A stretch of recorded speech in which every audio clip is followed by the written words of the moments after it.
Di video kali ini, aku akan membahas DHCP Router OS. Eits, tapi kita nggak bakal bahas materi MTCNA.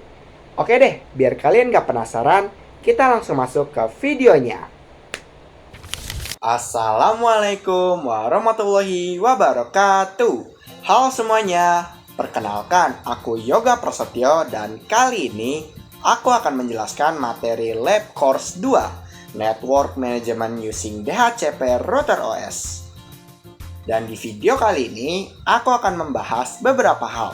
Yang pertama, DHCP Router OS, lalu yang kedua, DHCP Server, lalu yang ketiga, DHCP Client, lalu yang keempat, IP Scope, lalu yang kelima, DHCP List, lalu yang keenam, DHCP Security, lalu yang ketujuh, DHCP Relay. Ya udah deh, daripada lama-lama, mendingan kita langsung masuk aja ke pembahasan yang pertama. Pertama-tama, kita akan membahas DHCP Router OS. DHCP atau Dynamic Host Configuration Protocol pada MikroTik Router OS adalah layanan yang secara otomatis mengelola dan mendistribusikan konfigurasi jaringan kepada perangkat klien yang terhubung. Fitur ini memungkinkan router untuk memberikan alamat IP, subnet mask, gateway, hingga DNS secara mandiri, sehingga administrator tidak perlu melakukan konfigurasi manual di setiap perangkat, mau itu laptop, smartphone, ataupun IoT dalam router OS. DHCP diimplementasikan dengan fleksibilitas tinggi, memungkinkan kontrol ketat melalui sistem binding atau reservasi alamat. Terdapat beberapa fungsi DHCP Router OS, yaitu distribusi IP otomatis, mengalokasikan alamat IP dari address pool yang tersedia kepada klien, sehingga mencegah terjadinya konflik IP, yaitu dua perangkat memiliki alamat yang sama. Lalu ada manajemen gateway dan DNS. Selain alamat IP, DHCP berfungsi mengirimkan informasi gateway atau pintu keluar internet dan server DNS secara otomatis agar klien bisa langsung melakukan browsing. Lalu ada juga reservasi alamat atau static list, berfungsi untuk mengunci sebuah alamat IP agar selalu diberikan ke perangkat tertentu, misalnya server atau printer, berdasarkan MAC address-nya, meskipun menggunakan sistem DHCP. Lalu ada efisiensi pengelolaan masa sewa atau lease time, mengatur durasi berapa lama sebuah IP boleh dipinjamkan. Fungsi ini membantu router mendaur ulang alamat IP yang sudah tidak digunakan oleh perangkat yang telah disconnect. Lalu yang terakhir ada monitoring klien aktif, memberikan informasi secara real time kepada administrator mengenai perangkat apa saja yang sedang terhubung, lengkap dengan nama dan perangkat alamat fisiknya. Berikut ini adalah beberapa komponen utama DHCP Router OS, yaitu 1. DHCP Server, layanan pada router OS yang otomatis memberikan alamat IP, DNS, dan gateway ke klien. Lalu yang kedua, DHCP Client. Fitur ini meminta alamat IP secara otomatis dari server lain, misalnya modem ISP pada interface tertentu. Lalu yang ketiga, DHCP Pool, kumpulan atau rentang alamat IP yang dialokasikan untuk disewakan kepada klien. Lalu yang keempat, DHCP Relay, komponen yang digunakan untuk meneruskan IP DHCP request dari klien ke server DHCP yang berada di network yang berbeda atau multi-hop. Lalu yang kelima, DHCP List, basis data yang mencatat informasi penyewaan IP address oleh klien, termasuk MAC address dan waktu sewa. Dan selanjutnya, aku akan membahas DHCP Server. DHCP Server merupakan layanan protokol jaringan yang secara otomatis mengalokasikan alamat IP dan konfigurasi jaringan lainnya kepada perangkat klien dalam suatu jaringan, sehingga mengurangi kebutuhan konfigurasi manual yang rawan akan kesalahan. Protokol ini bekerja berdasarkan model client server, di mana server mengelola kumpulan atau pool alamat IP yang tersedia dan merespon permintaan dari klien melalui proses DORA, yaitu Discover, Offer, Request, dan Acknowledgement. Selain IP address, DHCP juga menyediakan informasi penting seperti subnet mask, default gateway, hingga ke server DNS yang memungkinkan perangkat terhubung dengan cepat dan efisien ke jaringan lokal atau internet. Dan sekarang, aku akan mempraktikkan cara konfigurasi DHCP server. Pertama-tama kita buka Winbox seperti ini terlebih dahulu. Lalu kita buat terlebih dahulu IP yang terhubung dari router ke klien terlebih dahulu. Sebagai contoh, aku akan menggunakan Ether 2. Caranya, klik IP, lalu klik Addresses, lalu klik New, dan di bagian address ini kita bebas untuk mengisinya. Sebagai contoh, aku akan menggunakan 192.168.20.1/24. Lalu untuk interface-nya kita ganti ke Ether 2, lalu klik Apply dan klik OK. Lalu sekarang kita akan masuk ke konfigurasi DHCP servernya. Caranya kita tutup terlebih dahulu ini, lalu kita klik IP, klik DHCP server, lalu di sini di tab DHCP kita klik, lalu kita klik di bagian DHCP setup, lalu untuk DHCP server interface ini kita ganti ke Ether 2, lalu kita next hingga muncul add DNS seperti ini. Kita centang saja, lalu kita next lagi hingga selesai. Dan itulah cara konfigurasi DHCP server. Dan selanjutnya, aku akan membahas DHCP client.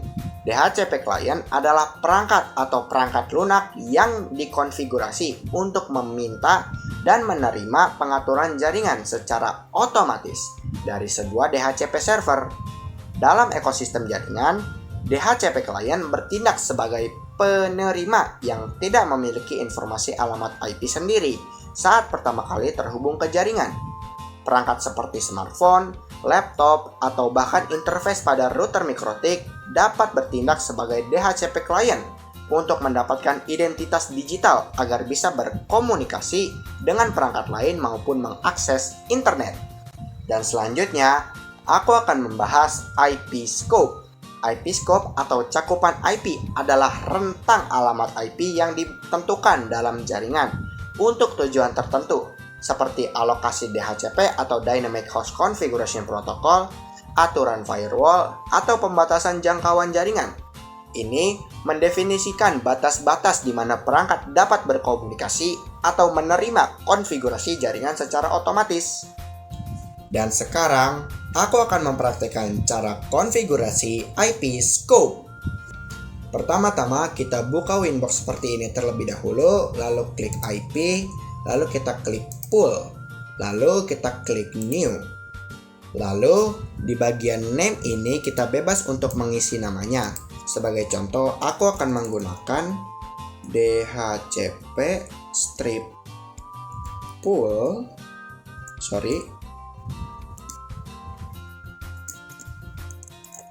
strip pool 1. Lalu untuk addressnya kita isi di sini. Sebagai contoh, aku akan menggunakan 192.168.20.11 strip 192.168.20.41. Lalu kita klik apply lalu klik OK. Dan itulah cara konfigurasi IP scope. Dan selanjutnya, aku akan membahas DHCP list. DHCP list adalah perjanjian sementara antara server DHCP atau router dan perangkat klien atau komputer ataupun telepon yang menentukan berapa sebuah perangkat dapat menggunakan alamat IP tertentu. Masa sewa ini memastikan efisiensi pengelolaan alamat IP, mencegah konflik, dan memperbarui IP saat perangkat keluar dari jaringan. Klien otomatis memperpanjang masa sewa sebelum waktu habis. Dan sekarang, aku akan mempraktikkan cara konfigurasi DHCP list. Pertama-tama kita buka terlebih dahulu Winbox seperti ini, lalu kita klik IP, lalu klik DHCP server, lalu klik list, lalu kita klik New. Lalu di bagian addressnya ini, kita isi dengan IP address PC tujuan. Sebagai contoh, aku akan menggunakan 192.168.20.15. Lalu untuk MAC address di sini kita isi dengan MAC address PC tujuannya. Sebagai contoh, aku akan menggunakan F8.22F.A8.2 C7.2 4B.2 8B. Lalu kita isi lagi di bagian rate limit, kita isi dengan 512K garis miring 2M.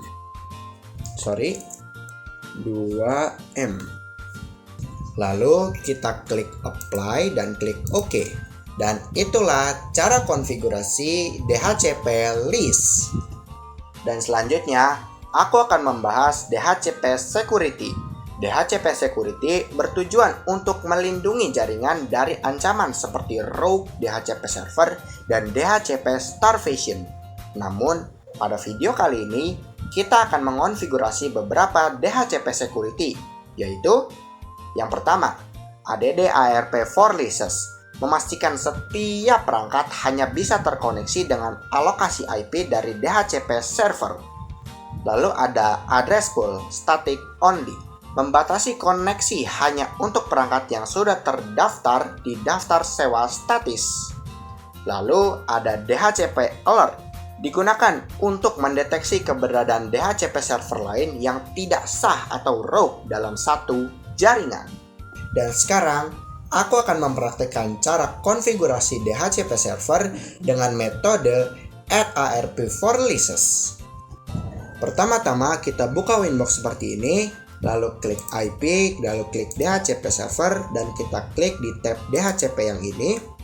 Lalu semisal kita sudah membuat konfigurasi DHCP server yang ini, kita klik 2 kali saja hingga terbuka tampilan seperti ini. Lalu di bagian add ARP for leases-nya ini, kita centang yang ini, lalu kita klik apply dan klik OK. Lalu selanjutnya kita klik interface, lalu kita pilih ether yang mengarah pada DHCP server tersebut. Sebagai contoh, aku menggunakan ether 2 tadi. Lalu di bagian ARP-nya ini, kita ganti ke reply only, lalu klik apply dan klik OK. Hal ini berguna agar router tidak mengupdate secara otomatis pada tabel ARP list ketika ada klien yang terkoneksi menggunakan IP address static. Dan itulah cara konfigurasi DHCP security dengan metode add ARP for leases. Dan selanjutnya, aku akan mempraktikkan cara mengkonfigurasi DHCP server dengan metode address pool static only. Pertama-tama kita tutup terlebih dahulu itu yang tadi, lalu kita klik IP, lalu klik DHCP server, lalu kita ke tab leases, dan kita pastikan sudah mendaftarkan terlebih dahulu perangkat yang diizinkan untuk terkoneksi ke daftar static only seperti ini. Contohnya yang ini ya. Dan selanjutnya kita klik di tab DHCP ini. Lalu di konfigurasi DHCP server ini kita klik yang ini. Lalu untuk address poolnya ini kita ganti ke static only. Lalu kita klik apply dan klik OK. Dan itulah cara konfigurasi DHCP security dengan metode address pool static only. Dan sekarang aku akan mempraktikkan cara konfigurasi DHCP security dengan metode DHCP alert. Pertama-tama kita buka Winbox seperti ini, lalu kita klik IP lagi, lalu kita klik DHCP server kembali, lalu kita klik di tab alerts, lalu kita klik new. Lalu kita ganti interface-nya menjadi ether 2. Lalu valid servers-nya ini kita isi dengan MAC address yang kita gunakan pada leases tadi, Sebagai contoh, aku menggunakan F8.2 2F.2 A8.2 A8 A8.2 C7.2 4B.2 dan 8B. Lalu untuk di bagian on alert-nya ini kita isikan sesuai dengan perintah yang akan dilakukan DHCP server jika mendeteksi adanya DHCP rogue. Sebagai contoh, aku akan menggunakan perintah _IP DHCP strip server set autoritatif sama dengan yes. Lalu kita klik apply dan klik enter. Lalu kita buka kembali dan aku akan jelaskan fungsi dari perintah ini. Script ini memerintahkan DHCP server asli untuk menjawab permintaan klien secara lebih agresif dibandingkan server palsu. Dan inilah cara konfigurasi DHCP security dengan metode DHCP alert. Dan selanjutnya, aku akan membahas DHCP relay. DHCP relay adalah sebuah fitur atau agen perantara yang bertugas untuk meneruskan paket permintaan DHCP dari klien kepada server DHCP yang berada di dalam segmen jaringan atau subnet yang berbeda. Secara teknis, komunikasi DHCP menggunakan metode broadcast yang secara alami akan dihentikan oleh router atau tidak bisa melewati antar jaringan. DHCP relay bekerja dengan cara menangkap pesan broadcast tersebut, lalu mengubahnya menjadi paket unicast dan mengirimkannya langsung ke alamat IP server DHCP yang dituju. Dan sekarang, aku akan mempraktekkan cara konfigurasi DHCP relay. Pertama-tama kita buka Winbox seperti ini, lalu kita klik Quick Set.